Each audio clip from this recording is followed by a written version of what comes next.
An Arizona woman visiting Hawaii was arrested after allegedly violating the state's mandatory order that tourists and returning residents self-isolate for 14 days. Eliza Alder, 18, of Gilbert, was taken into custody on Wednesday at a fast food restaurant in Leh where she was working, according to a press release from the governor's office. Alder arrived in Oahu on May 6 and days later began posting photos of herself at beaches in Leh and Hauula. Investigators said that during the time she should have been under quarantine, Alder got a job at a local restaurant. She was arrested after a local resident reported to authorities that Alder was allegedly in violation of the emergency order. She's being held on a $2,000 bail and faces charges of violating the order and for unsworn falsification to authority, according to the release.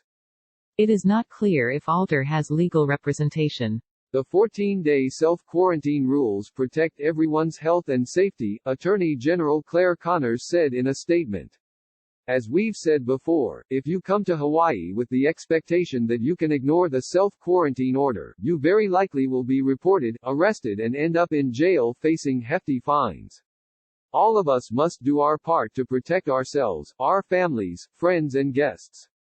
A New York City tourist, Tariq Peters, 23, was arrested in Hawaii last week after also allegedly violating the quarantine order.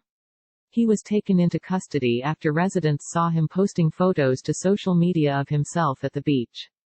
Staff at the hotel where Peters was staying also told authorities that they saw him leave the premises several times while he was supposed to be self-isolating.